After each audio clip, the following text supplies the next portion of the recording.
ज्योतिष की दुनिया में आपका स्वागत है। यदि आप ज्योतिष सीखना चाहते हैं तो मेरे इस चैनल को सब्सक्राइब कीजिए, और यदि आप चाहते हैं कि वीडियो अपलोड होते ही आपको सूचना मिल जाए तो अलार्म बटन को ऑन करें। और यदि आपको वीडियो पसंद आए तो लाइक और शेयर करना न भूलें। नमस्कार, मैं आलोक तिवारी आपका अपने इस चैनल पर स्वागत करता हूं और आशा करता हूं कि आप लोग मेरे चैनल के माध्यम से ज्योतिष सीख भी रहे होंगे। यदि आप ज्योतिष में रुचि रखते हैं, ज्योतिष सीख रहे हैं, तो आपको पंचांग का भी ज्ञान होना चाहिए। आज इसी श्रृंखला में पंचांग के बारे में एक नया विषय लेकर के प्रस्तुत हुए हैं। तो आइए देखते हैं कि पंचांग के बारे में आज कौन सा विषय आपके सामने प्रस्तुत की जा रही है। प्रस्तुत है आज के वीडियो में चर्चा का विषय नक्षत्र में तारा विचार। नक्षत्र में तारा क्या होता है, कैसे पहचानेंगे, इसकी सारी जानकारी आज की इस वीडियो में आपके सामने प्रस्तुत की जा रही है। इसलिए यदि आप नक्षत्र में तारा के बारे में समझना चाह रहे हों तो इस वीडियो को अधूरा न छोड़िए, अंत तक देखिए और नक्षत्र में तारा के बारे में संपूर्ण जानकारी प्राप्त कीजिए।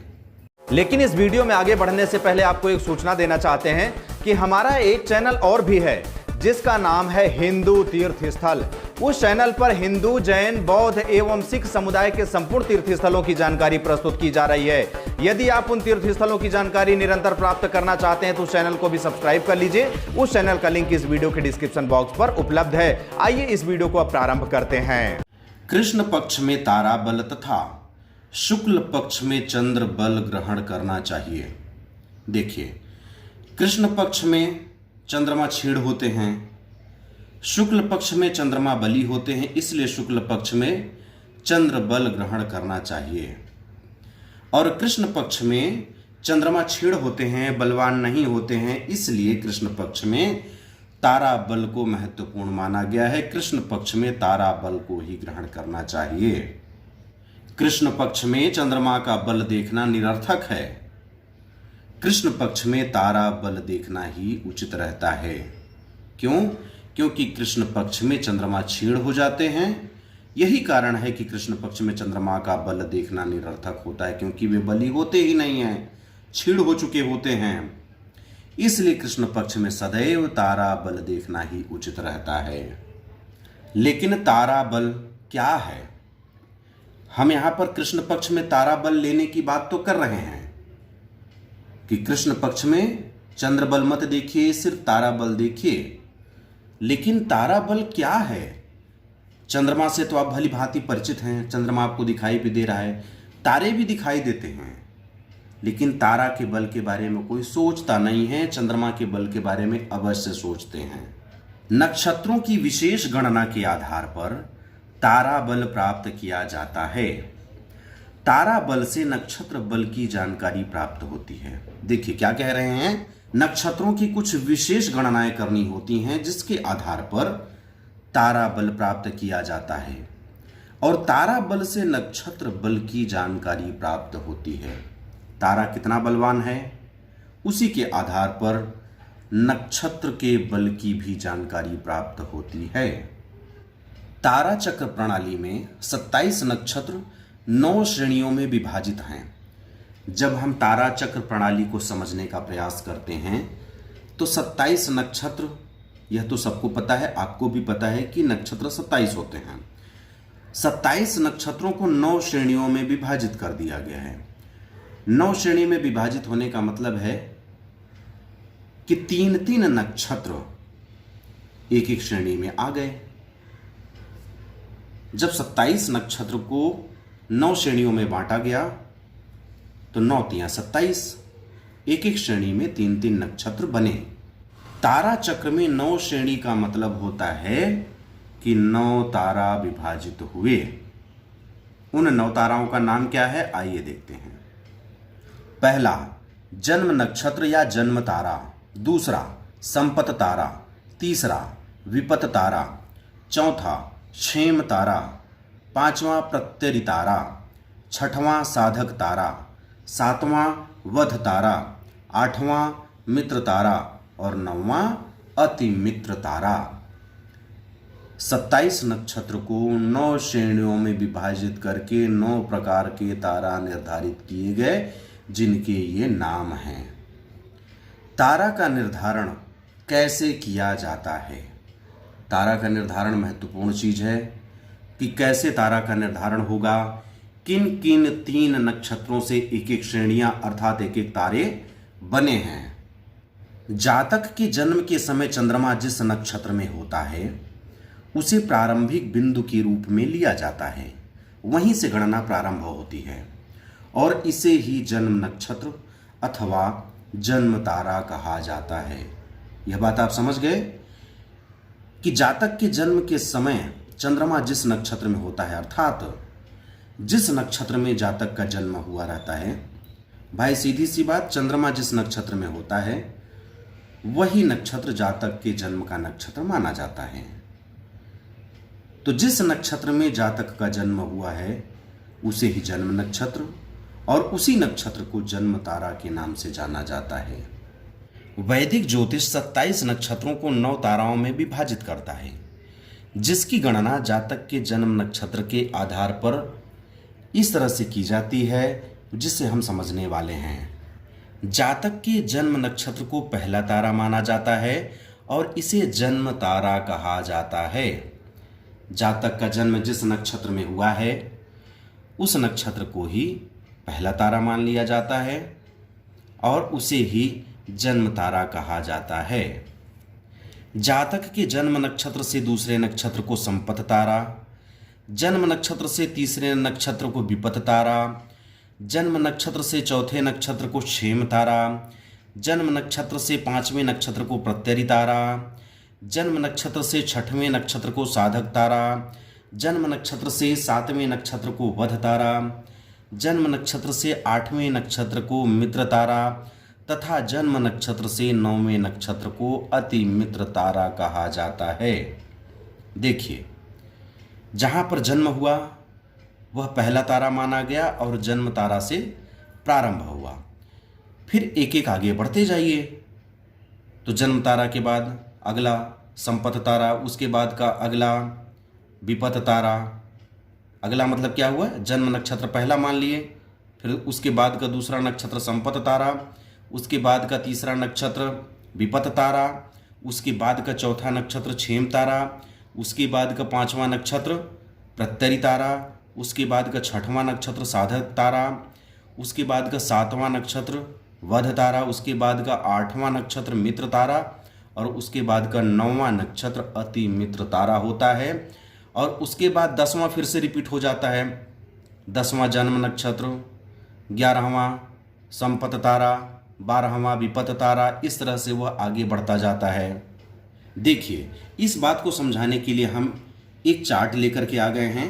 यह चार्ट पिछले किसी एपिसोड का है, इसका नहीं है, लेकिन हमें नक्षत्रों की एक सूची चाहिए थी, इसलिए हम इसे लेकर के आ गए।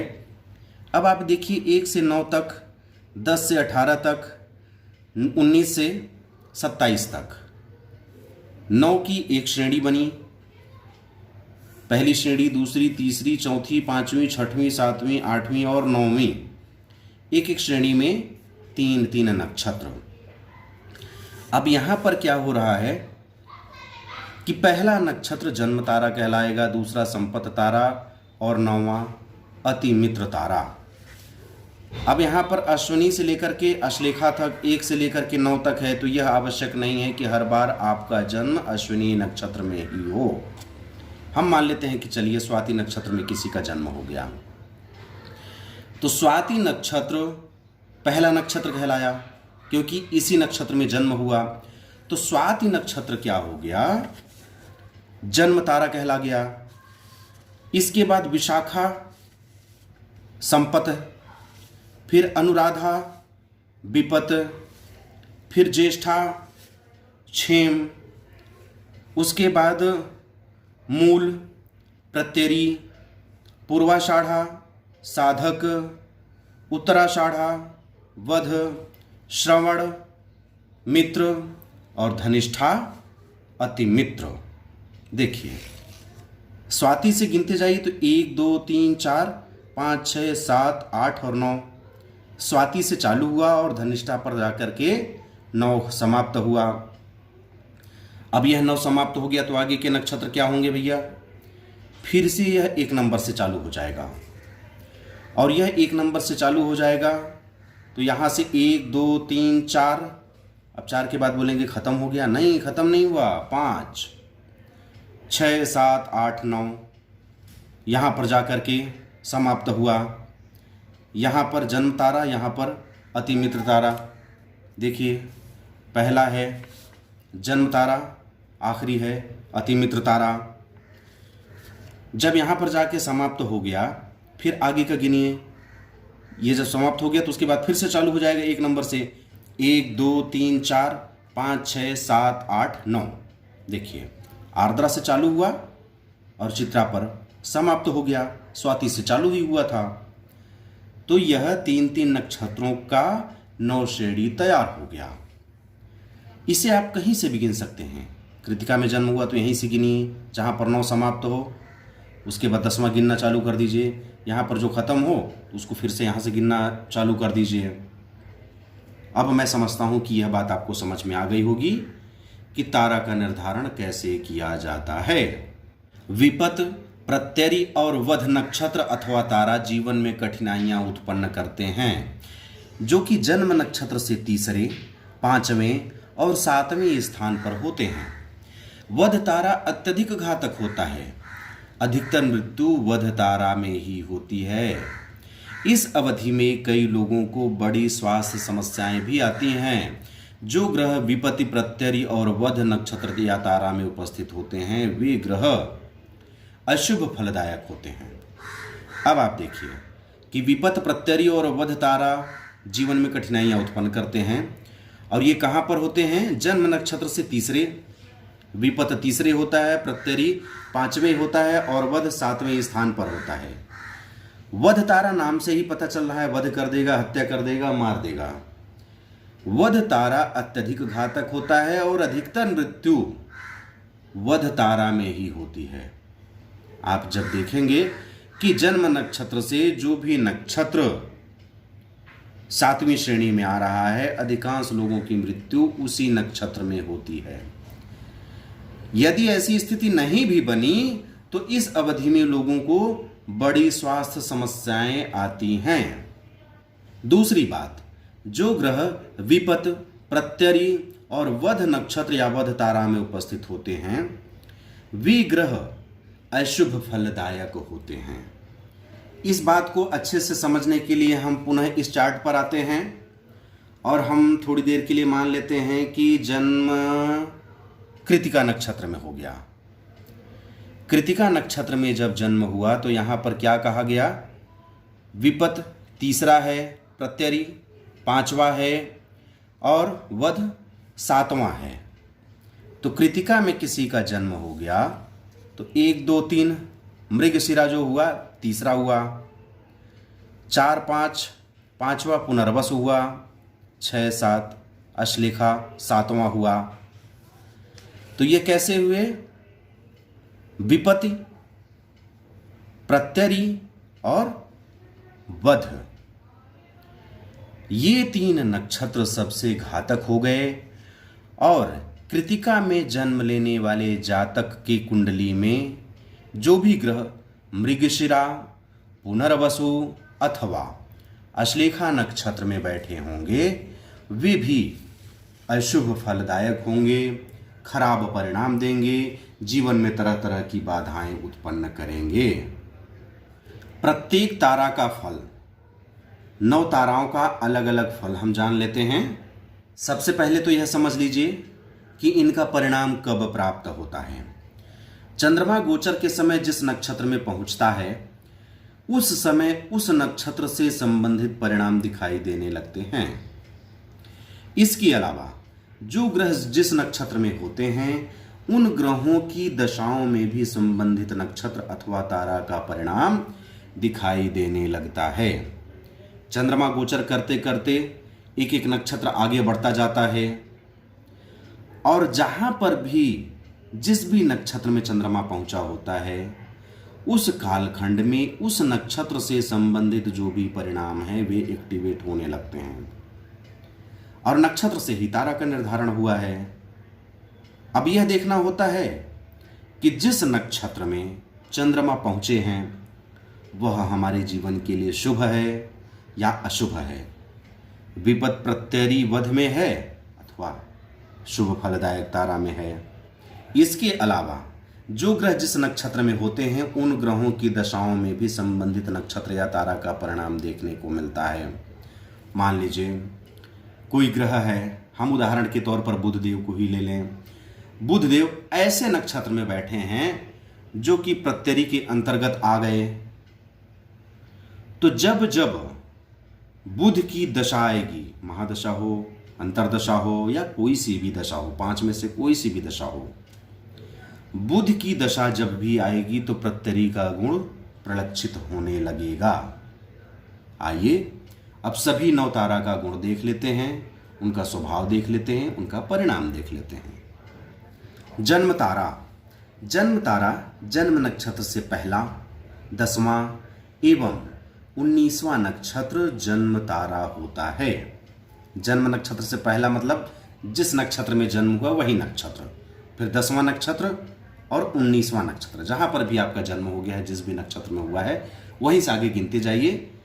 तो पहला तो वही हो गया, 10वां जहां पर आए वह भी जन्म तारा कहलाएगा, 19वां नक्षत्र जो आए वह भी जन्म तारा कहलाएगा। यह तारा अर्थात जन्म तारा जन्म के समय के जोखिम, जन्म प्रक्रिया में खतरे, स्वास्थ्य, दिमाग इत्यादि से संबंधित खतरे को दर्शाता है।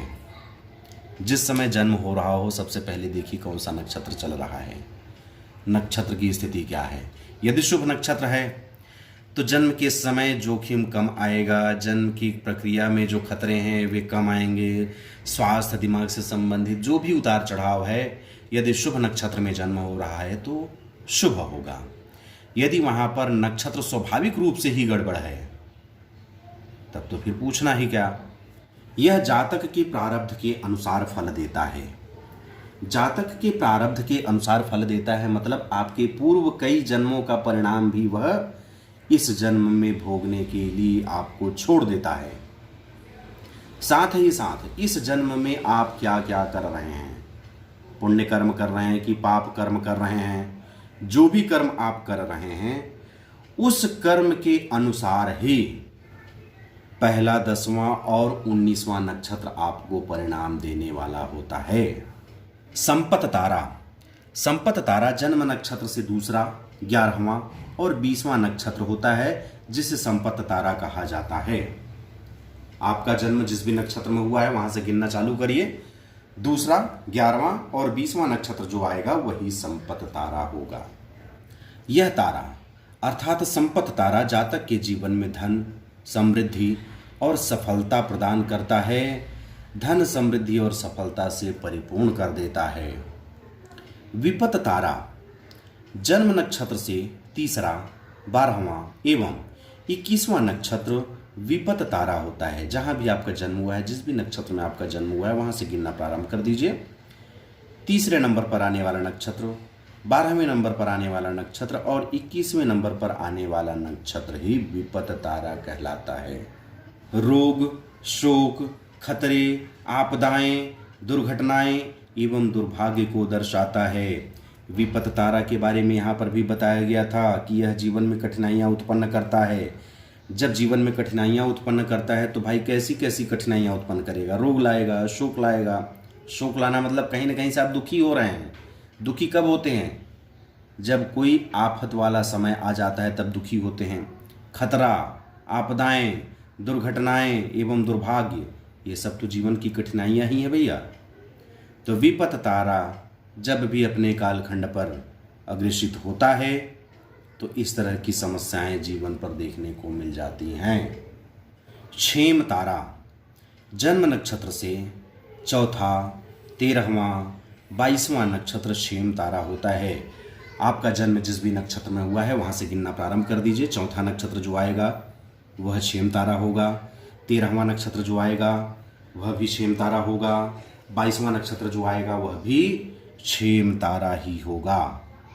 क्षेम तारा विभिन्न प्रकार की सुख सुविधाएं, अपने प्रियजनों से सहयोग, शांति, शुभ संदेश, मान सम्मान की प्राप्ति कराता है। क्षेम तारा का जब भी कालखंड आएगा तो विभिन्न प्रकार की सुख सुविधाएं स्वतः ही उपलब्ध होने लगेंगी। अपने प्रियजनों से सहयोग भी प्राप्त होगा। जो लोग आपका सहयोग नहीं कर रहे थे इस कालखंड में वे भी आपके सहयोग के लिए तत्पर हो जाएंगे। शांति होगी, जीवन में आपके शांति होगी। शुभ संदेश सुनने को मिलेगा। मान सम्मान की भी प्राप्ति होगी, आपके मान सम्मान में बढ़ोतरी होगी। प्रत्ययी तारा जन्म नक्षत्र से 5वें, 14वें एवं 23वें स्थान पर आने वाला नक्षत्र प्रत्ययी तारा कहलाता है। जिस भी नक्षत्र में आपका जन्म हुआ है वहाँ से गिनना प्रारंभ कर दीजिए। 5वें नंबर पर जो नक्षत्र आ जाए वह प्रत्ययी तारा होगा। 14वें नंबर पर जो नक्षत्र आ जाए वह भी प्रत्ययी तारा। 23वें नंबर पर जो नक्षत्र आ जाए वह भी प्रत्ययी तारा ही होगा। प्रत्ययी तारा में विघ्न, बाधाएं, असफलता, अनावश्यक बैर, किसी भी कार्य में विलंब, हानि एवं शत्रुओं की वृद्धि होती है। अभी आप समझ लिए थे कि तीसरा, 5वां और 7वां जो भी तारा होता है वह बहुत ही खराब होता है। प्रत्ययी तारा 5वें नंबर का तारा है, यह भी खराब होगा। खराब होने के कारण ही तो विघ्न, बाधाएं उत्पन्न कर रहा है, असफलता, अनावश्यक बैर, किसी भी कार्य में विलंब करा रहा है, हानि दे रहा है, शत्रुओं की वृद्धि कर रहा है, सब तरफ से तो गड़बड़ कर रहा है। जो 5वां तारा है अर्थात प्रत्ययी तारा, यह भी हानिकारक तारा होता है। साधक तारा जन्म नक्षत्र से 6, 15 और 24वां नक्षत्र साधक तारा होता है। जन्म नक्षत्र से गिनिए, जिस भी नक्षत्र में आपका जन्म हुआ है वहां से गिनिए। 6वां, 15वां और 24वां नंबर का जो नक्षत्र होगा वही साधक तारा कहलाएगा। साधक तारा जातक के जीवन में विभिन्न प्रकार की उपलब्धियां, सफलता, जीवन में वृद्धि, स्थिति में सुधार एवं मान सम्मान दिलाने वाला होता है।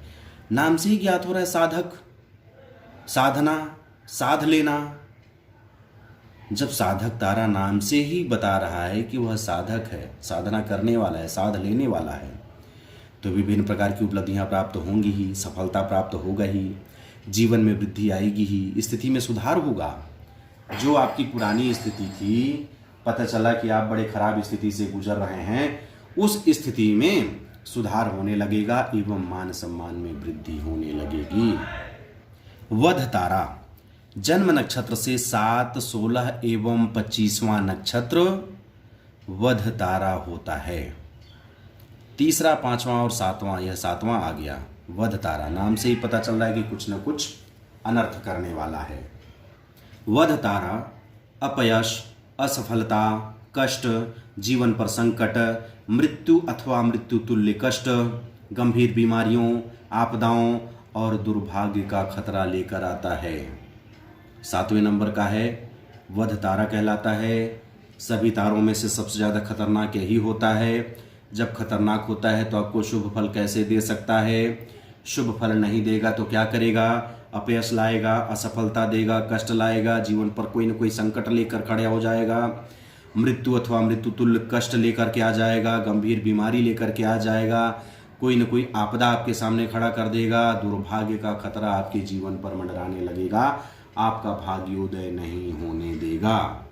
मित्र तारा जन्म नक्षत्र से 8वां, 17वां एवं 26वां नक्षत्र मित्र तारा होता है।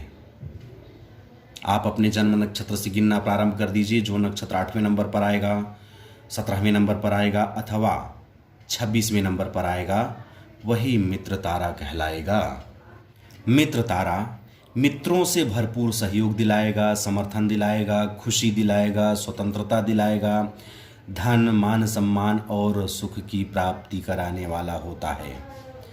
मित्र तारा मित्रों से भरपूर सहयोग एवं समर्थन दिलाने वाला होता है। नाम से ही पता चल रहा है भाई मित्र है, मित्रता दिखाएगा, खुशी दिलाएगा, स्वतंत्रता दिलाएगा, धन, मान, सम्मान और सुख की प्राप्ति भी कराएगा। अति मित्र तारा जन्म नक्षत्र से 9वां, 18वां एवं 27वां नक्षत्र अति मित्र तारा होता है। जिस भी नक्षत्र में आपका जन्म हुआ है वहां से गिनना प्रारंभ कर दीजिए। वहां से गिनने पर जो नक्षत्र 9वां होगा, 18वां होगा अथवा 27वां होगा वही नक्षत्र अति मित्र तारा कहलाएगा। अति मित्र तारा के कालखंड में निष्ठावान मित्रों की प्राप्ति होती है, अंतरंग दोस्ती या रिश्ते बनते हैं। अंतरंग दोस्ती मतलब बिल्कुल घनिष्ठ मित्र। खुशी की महान भावना होती है, सम्मान होता है, आसानी से जीवन जीना और आराम से रहना, यह सब कुछ अति मित्र तारा के कालखंड में प्राप्त होने लगता है। विशेष, कुछ विशेष बातें। जन्म से पहली, दूसरी, चौथी, छठवीं, आठवीं तथा नौवीं, ये 6 तारा शुभ होती हैं। कौन कौन सी? पहली, दूसरी, चौथी, छठवीं, आठवीं और नौवीं, ये 6 तारा शुभ फलदायक होती हैं। तीसरी, पांचवीं तथा 7वीं तारा अशुभ होती है। इसमें कोई भी शुभ कार्य प्रारंभ नहीं करना चाहिए। तारा की प्रथम आवृत्ति में अधिक दोष होता है, द्वितीय आवृत्ति में दोष कम हो जाता है और तृतीय आवृत्ति में बहुत कम दोष हो जाता है। अब आपको लग रहा होगा आवृत्ति क्या बात हुई, प्रथम आवृत्ति, द्वितीय आवृत्ति और तृतीय आवृत्ति क्या है? आइए समझ लेते हैं। इसे समझने के लिए हम पुनः यही चार्ट लेकर के आ गए और मान लेते हैं कि आपका जन्म आर्द्रा नक्षत्र में हो गया, तो यह जन्म तारा कहलाया। 1, 2, 3, 4, 5, 6, 7, 8, 9 चित्रा में जाकर के अति मित्र तारा पर समाप्त हो गया। तो आर्द्रा से लेकर के चित्रा तक एक आवृत्ति हो गई। अब अगली आवृत्ति कहाँ से प्रारंभ? स्वाति से। 1, 2, 3, 4, 5, 6, 7, 8, 9 धनिष्ठा तक गया। स्वाति से धनिष्ठा तक दूसरी आवृत्ति। तीसरी आवृत्ति यहाँ से प्रारंभ हो रही है। 1, 2, 3, 4, 5, 6, 7, 8, 9 तक आकर के तीसरी आवृत्ति भी समाप्त हो गई और आर्द्रा पर जन्म ही हुआ था। तो ये रही पहली, दूसरी और तीसरी आवृत्ति। पहली आवृत्ति में दोष अधिक होता है, दूसरी में उससे कम हो जाता है, तीसरी में उससे भी कम हो जाता है। दोष परिहार के लिए वध तारा में स्वर्ण एवं तिल, विपत तारा में गुड़ तथा प्रत्यरि तारा में नमक का दान किया जाता है। यदि आपको यह ज्ञात हो जाए कि आपके जीवन में वर्तमान समय में ऐसे नक्षत्र पर चंद्रदेव भ्रमण कर रहे हैं जो वध तारा के अंतर्गत आता है, उस समय आपको स्वर्ण अथवा तिल का दान करना चाहिए। जब चंद्रदेव विपत तारा वाले नक्षत्र के साथ भ्रमण कर रहे हों तो गुड़ का दान करें, और जब चंद्रदेव प्रत्यरि तारा वाले नक्षत्र के साथ भ्रमण कर रहे हों तो नमक का दान करें। इससे इस दोष में कमी आने लगती है, इसके दोष के प्रभाव में न्यूनता आ जाती है। इस तरह से इस वीडियो के माध्यम से आपके सामने नक्षत्र में तारा विचार एवं इसके शुभ अशुभ फल के बारे में विस्तृत जानकारी प्रस्तुत की गई। मैं आशा करता हूं कि यह जानकारी आपको पसंद आई होगी। यदि यह जानकारी आपको पसंद आई हो तो मुझे कमेंट बॉक्स में लिख करके अवश्य बताइएगा। साथ ही साथ इस वीडियो को अधिक से अधिक लोगों तक शेयर कीजिए, जिससे कि सभी लोगों को इसके बारे में जानकारी प्राप्त हो सके कि नक्षत्र में तारा विचार कैसे किया जाता है। अब अंत में अपने चैनल के पुराने दर्शकों को बहुत बहुत धन्यवाद ज्ञापित करते हुए नए दर्शकों से अनुरोध करता हूं कि आप हमारा चैनल सब्सक्राइब करके घंटी का बटन भी ऑन कर लीजिए, जिससे कि जब भी हमारे चैनल पर कोई भी नई ज्ञानवर्धक जानकारी उपलब्ध कराई जाए तो सबसे पहले सूचना आपको ही प्राप्त हो। अब मुझे आज्ञा दीजिए, मिलते हैं अगले वीडियो पर कोई नई जानकारी लेकर के। तब तक के लिए जय हिंद, जय भारत, बम बम भोलेनाथ की जय। जय गुरुदेव।